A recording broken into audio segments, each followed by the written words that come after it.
En esta oportunidad vamos a discutir acerca de los conflictos sociales en el Perú del siglo XXI, cuáles son sus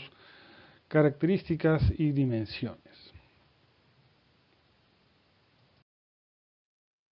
La Defensoría del Pueblo viene desde hace varios años, desde casi principios del siglo, estudiando o monitoreando los diversos conflictos sociales que ocurren en el país y hace un reporte mensual de ellos. La Defensoría define al conflicto social como un proceso complejo en el cual sectores de la sociedad, el Estado y las empresas perciben que sus objetivos, intereses, valores o necesidades son contradictorios y esta contradicción puede derivar en violencia, aunque no es lo mismo un conflicto que la violencia. Un conflicto social expresa tensiones, diferencias en objetivos de los distintos actores, intereses divergentes, etc. No es lo mismo un conflicto social que la violencia, un conflicto que no se resuelve a través de canales institucionales donde uno de los actores busca imponer su voluntad por encima de las demás puede llevar a la violencia, pero no necesariamente es el caso. Los conflictos son un proceso social normal en las sociedades. Las sociedades no están compuestas por personas, actores, grupos que tienen intereses similares o viven en armonía. Muchas veces hay desigualdades, hay diferencias en acceso al poder, diferencias en formas de ver la vida que generan una serie de conflictos. En el caso de los conflictos que monitorea la Defensoría del Pueblo, se ha observado que a lo largo del tiempo estos han tendido a aumentar. Por ejemplo, entre mayo del 2019 y mayo del 2020 se ha incrementado el número de conflictos que ha registrado la Defensoría del Pueblo en sus informes. La Defensoría también distingue los conflictos sociales según tipo y desde hace muchos años la mayoría de los conflictos sociales son de carácter socioambiental, que tienen que ver con conflictos relacionados sobre todo con actividades extractivas como la minería y las actividades de hidrocarburos como el petróleo y la explotación del gas. Hay también conflictos que tienen que ver con residuos y saneamiento, pero la gran mayoría está centrado en los conflictos vinculados a la minería y el sector hidrocarburos. El boom de los precios de las materias primas, tanto de los metales como del petróleo, que experimentó el mundo entre el 2004 y el 2014, ha acelerado en todos los países la expansión de lo que se llama la frontera extractiva, es decir, la expansión de proyectos que buscan extraer materias primas, sobre todo minerales y metales, así como hidrocarburos. Además, en los últimos años o en las últimas décadas, nuevas tecnologías hacen que proyectos que antes no eran rentables sean rentables, por lo tanto vale la pena invertir en ellos dado los niveles de precios que el mercado venía ofreciendo. Esta expansión de la frontera extractiva ha revivido conflictos entre comunidades locales y actores económicos, básicamente empresas extractivas, empresas mineras, y actores políticos como el Estado, que en muchos casos tienen interés a que esta actividad extractiva se expanda, ya que en muchos casos, y es el caso del Perú, es una de las principales fuentes tanto de exportaciones como de recursos fiscales para el Estado. Hay varios casos emblemáticos que han ocurrido en el Perú en los últimos 20 años de conflictos que han opuesto proyectos mineros extractivos con las poblaciones locales. A principios del siglo, un conflicto bastante sonado fue el de Tambo Grande, que opuso a los pobladores del Valle de Tambo Grande en Piura, que es un valle muy conocido por la producción de limón, con el proyecto minero de oro de la minera Manhattan. Finalmente, a partir de la oposición de la población, la mina o el proyecto de la mina Manhattan no llegó a darse. Algo similar ocurrió en Majás, también en Piura, con el proyecto Río Blanco, que era un proyecto cuprífero cerca de la frontera con Ecuador, que también ocasionó la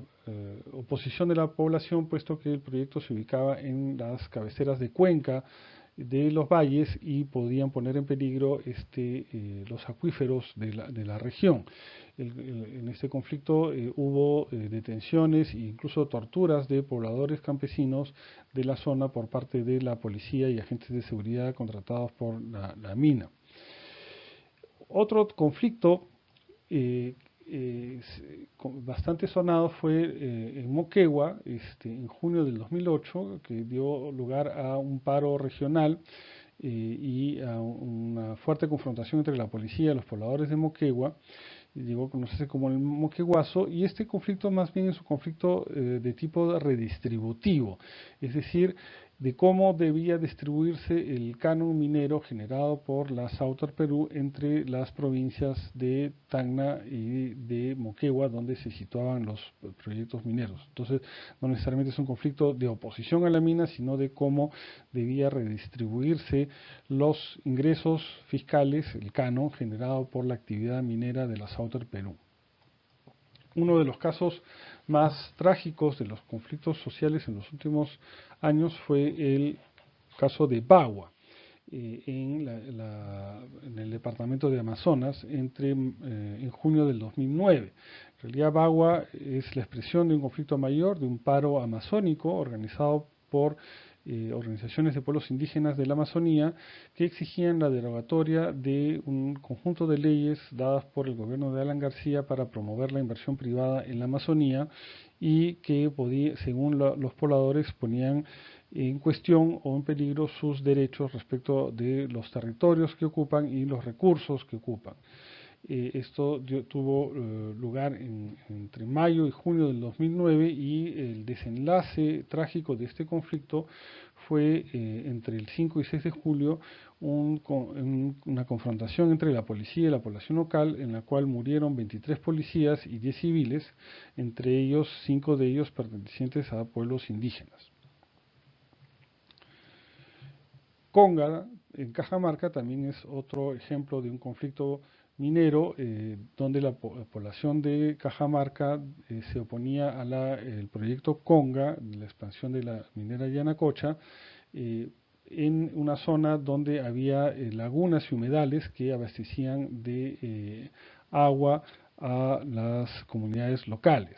Este conflicto ocasionó un paro regional en Cajamarca, que duró varias semanas y que motivó la caída del primer gabinete ministerial de Ollanta Humala.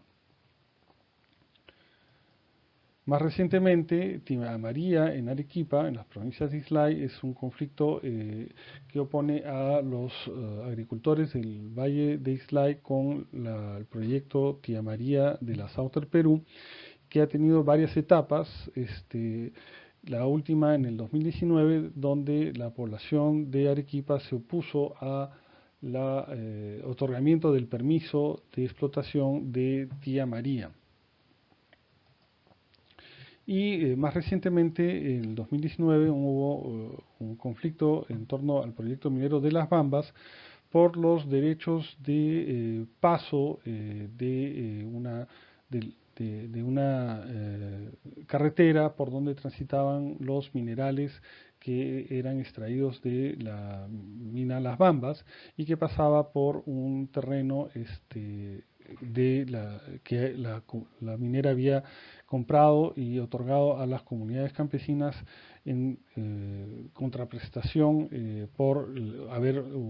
hecho la mina en sus territorios. el paso de los camiones que transportaban el mineral por este terreno sin el pago según la población de una compensación adecuada, generó un conflicto en torno de cómo, en este caso no era un conflicto contra la explotación minera, sino qué beneficios debía dejar la mina, en este caso la circulación de los minerales por la carretera a través de los terrenos de las comunidades a las poblaciones locales. Como podemos ver, hay distintos tipos de conflictos mineros o socioambientales, algunos tienen que ver con temas vinculados a temas de contaminación, otros de temor a la depreciación de recursos naturales, sobre todo el agua y la tierra, y otros que tienen que ver con la redistribución de la riqueza generada por los proyectos extractivos. Entonces, los conflictos mineros o los conflictos socioambientales tienen varios ejes o varias fuentes de conflicto. Uno primero es sobre los recursos, es decir, cómo acceder o el uso de recursos como la tierra y el agua, que es un problema de una tensión entre una actividad extractiva que muchas veces se desarrolla en zonas básicamente donde la principal actividad económica es la agricultura. Entonces, la preservación del recurso de tierra y agua o el uso de estos recursos, sobre todo el agua, es una fuente de conflictos socioambientales. El otro tipo de fuente de conflictos tiene que ver con los impactos ambientales negativos que genera la explotación minera o los pasivos ambientales, sobre todo de minas ya antiguas que han dejado relaves y un deterioro ambiental en la zona. Uno de los conflictos en torno a impactos ambientales negativos se da en la provincia de Espinar en torno al proyecto de Tintaya, pero también tenemos algo parecido en la Oroya por el tema de la contaminación de plomo por la fundición de la Oroya en los niños de esa localidad. Entonces, los impactos ambientales negativos también son una fuente importante de conflicto porque deterioran o ponen en peligro no solo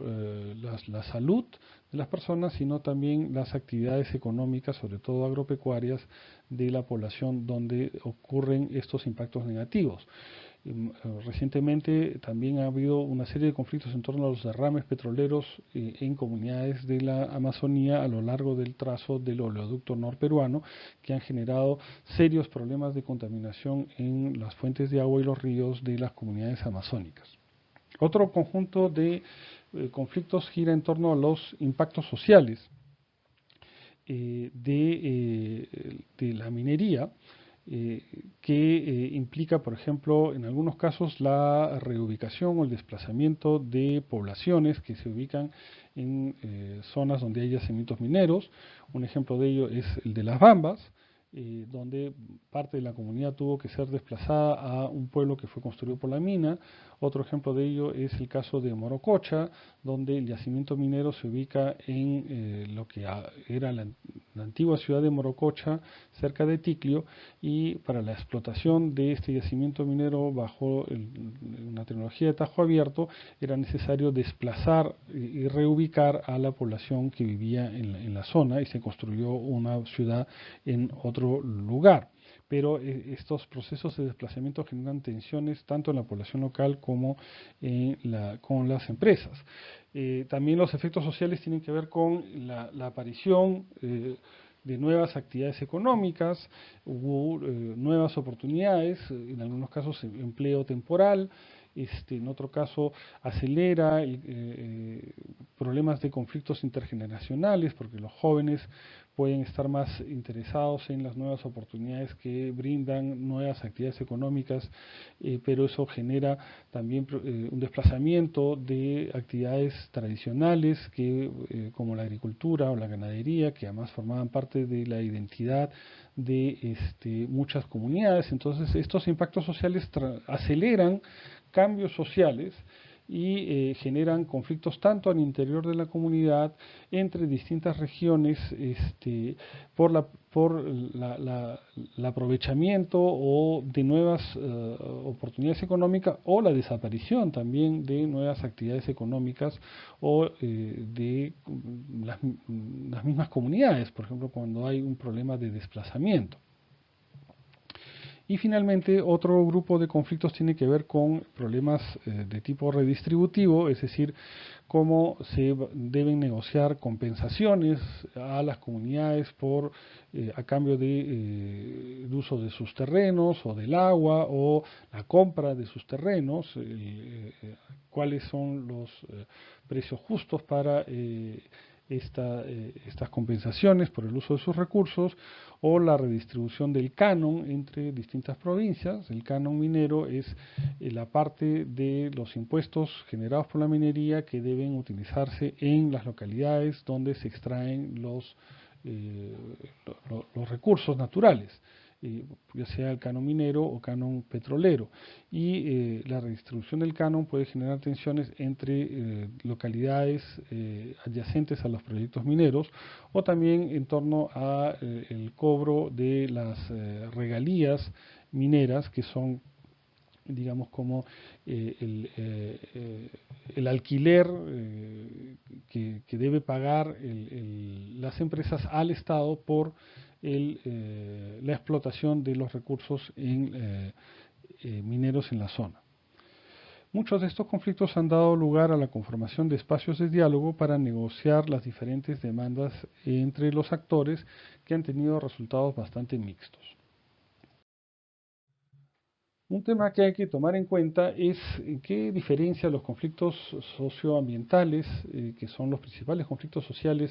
en el Perú de hoy, con los conflictos en el pasado, porque el Perú es un país que tiene en las actividades extractivas una de sus principales fuentes de recursos desde inicios de su historia republicana. Entonces la actividad minera y extractiva ha sido desde por lo menos principios del siglo XX una de las principales fuentes de recursos económicos y de impuestos para el Estado. A inicios y mediados del siglo XX, los proyectos mineros que se iniciaban eran impuestos a las poblaciones locales, y cuando había resistencia, esta resistencia solía ser fuertemente reprimida por parte del Estado. Hoy en día eso ya no es así. El entorno político, tanto nacional como internacional, un entorno nacional donde se ha expandido procesos de democratización y de derechos ciudadanos a la población peruana, y un contexto internacional más atento a la vulneración de derechos, sobre todo de comunidades indígenas, y el tema el tema ambiental, hace que haya un contexto más favorable a resolver a procesos de diálogo cuando hay proyectos extractivos que enfrentan cierta oposición o la oposición de las comunidades locales. En tal sentido, los proyectos mineros extractivos ya no se ven como inevitables o no pueden ser impuestos, ya sea por el Estado o por las minerías, y existe una ventana de mayor oportunidad para un mayor empoderamiento de la población.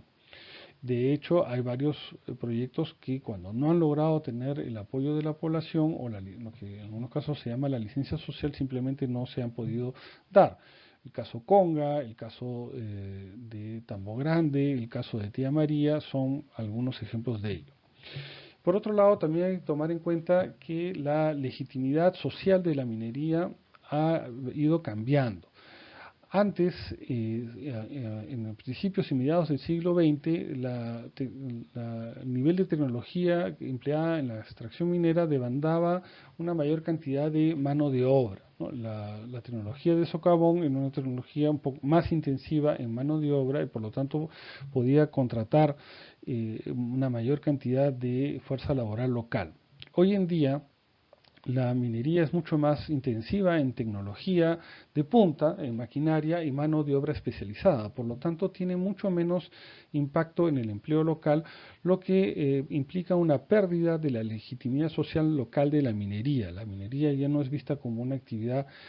beneficiosa para las poblaciones locales, sino que más bien puede ocasionar problemas o pérdida de recursos, por ejemplo, deterioro de recursos como la tierra, de no acceso al agua o cambios sociales donde las poblaciones locales pueden verse desplazados por gente que viene de fuera. Entonces es importante tomar en cuenta que la forma en cómo se desarrolla esta actividad en el Perú de hoy ha cambiado la manera en cómo las poblaciones locales se relacionan con la minería. Ya es una relación mucho más crítica y la minería no es vista como una actividad que a nivel local genere impactos positivos tan evidentes. También hay que tomar en cuenta que cuando se habla de conflictos socioambientales, hay que tomar en cuenta varias dimensiones. Una de ellas es que los conflictos pueden tener una dimensión transformadora de las relaciones sociales y de poder, ¿no? Los conflictos expresan tensiones de intereses, problemas sociales, de asimetrías de poder, y la expresión de estos conflictos puede significar también una oportunidad para resolver esos problemas y tensiones sociales si se encuentran los adecuados mecanismos para resolverlos o procesarlos. Ahora, un problema que enfrenta la resolución de los conflictos sociales es el grado de legitimidad de los procesos de diálogo que se abren para resolver los conflictos sociales. Uno de los principales mecanismos para resolver un conflicto social es abrir mesas de diálogo o mesas de negociación. Y en muchos casos estas mesas pueden ser vistas como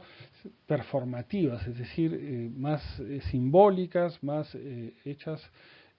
para cumplir con un procedimiento en vez de en vez de ser realmente espacios donde la población, la empresa y el Estado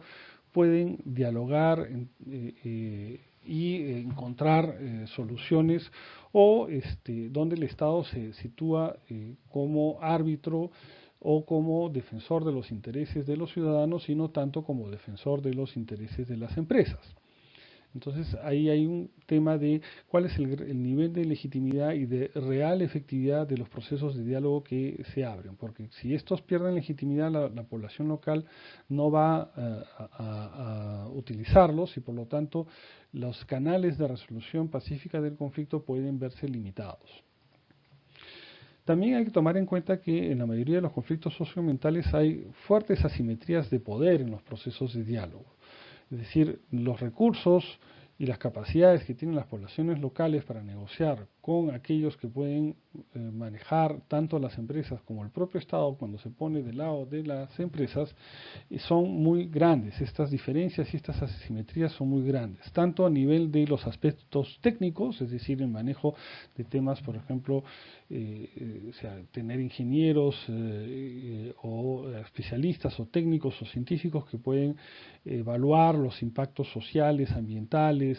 ecológicos de los proyectos extractivos, como a nivel de la capacidad de influencia política de las empresas o de los actores locales. Y también en los procesos de diálogo, estas asimetrías de poder pueden hacer que hayan algunos temas que se incluyen o se excluyen de la agenda. Por ejemplo, puede haber temas vinculados a compensaciones que son incluidos, pero se excluyen temas vinculados a cómo es el rol del Estado en generar nuevas oportunidades o procesos que dinamicen el desarrollo local o vinculen las actividades locales con la minería. Entonces, quién decide qué temas se incluyen y qué temas se excluyen en la agenda depende mucho también del poder que puedan tener los actores que participan en estos espacios de diálogo, y estos espacios de diálogo no son espacios de diálogo entre actores equivalentes o iguales. Hay muchas asimetrías entre empresas multinacionales que pueden movilizar abogados, políticos, prensa, ingenieros, científicos y comunidades locales que su capacidad de movilizar estas cosas es mucho más limitada. y en tal sentido depende mucho del rol del Estado, de cómo se va a situar, si se va a situar como un actor neutral, si va a situar un actor que define una serie de principios que protejan los intereses de la población, o que más bien va a tratar de facilitar digamos, los proyectos de las empresas. Entonces, la credibilidad del Estado como un actor que defiende los intereses tanto de las poblaciones locales como del país depende mucho de cuál es el rol que va a jugar y la actitud que va a adoptar en este tipo de espacios de negociación. También hay que tomar en cuenta que los actores que negocian tienen múltiples racionalidades, diferentes formas de ver los temas en conflicto, ¿no? Y esto es importante, y por eso es importante tomar en cuenta la dimensión cultural. Por ejemplo, en el caso de las poblaciones nativas de la Amazonía,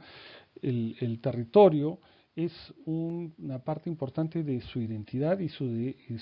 forma de vida. Entonces el territorio no es visto como una propiedad o como un espacio que simplemente genera recursos, sino más bien es un espacio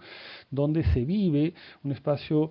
frágil, un espacio que necesita equilibrios y que difícilmente entra en una lógica de instrumental o de explotación dentro de una economía de mercado. Entonces, el valor del, o sea, entonces, en ese tipo de situaciones no necesariamente uno puede poner un valor económico a, o un valor de compensación a los temas en conflicto. Lo mismo sucede en conflictos en distintas comunidades del país, donde no se trata simplemente de una compensación económica, sino también de cuáles son los efectos que tiene una nueva actividad sobre la dinámica local, la familia, la identidad cultural, las tradiciones y también la importancia que tiene las actividades agropecuarias para una economía regional que pueden ser disruptidas por un proyecto o un megaproyecto extractivo. Entonces, cómo los actores valoran los recursos, los temas en juego, no necesariamente es un tema monetario, de quién da más, sino qué significa el territorio, qué significa lo que está en juego para la vida cotidiana de las personas y su cultura.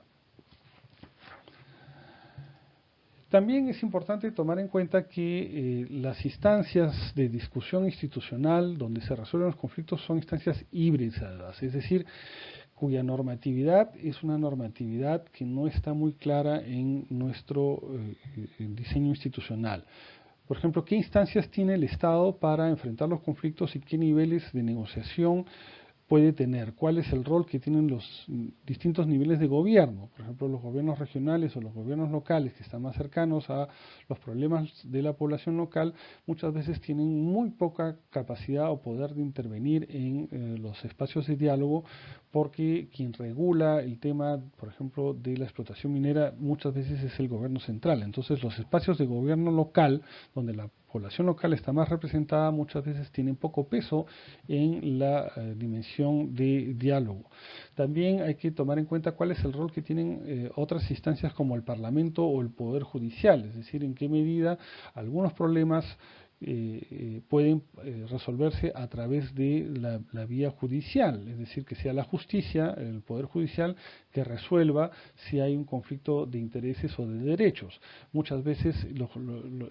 esta instancia o este mecanismo que puede servir para resolver conflictos en otros países es muy difícil de utilizar en el caso peruano, ya sea porque las poblaciones locales no tienen los recursos y las capacidades para usar eficientemente las instancias judiciales, o porque las instancias judiciales demoran demasiado en resolver los conflictos. ¿Cuál es el rol que tienen el Parlamento y los partidos políticos en diseñar una serie de dispositivos legales o un marco legal que permita enfrentar mejor estos temas en la sociedad peruana actual? Eso tiene que ver con la legislación ambiental, tiene que ver con la legislación minera, tiene que ver con temas tributarios, y eso es hay una dimensión política que hay que tomar en cuenta.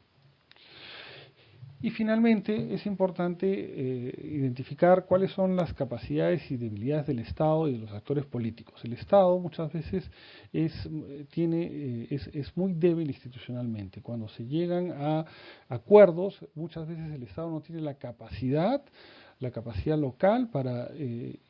intervenir y poner en marcha los acuerdos. Por ejemplo, si parte de la resolución del conflicto implica dinamizar o mayor inversión en el campo educativo para dar o para formar nuevas capacidades locales o inversión en salud, muchas veces el Estado no tiene la capacidad de hacerlo a nivel local y tampoco el Estado a veces tiene la capacidad de monitorear las tensiones locales para tener una actitud más preventiva y proactiva y evitar que los conflictos deriven en temas de violencia.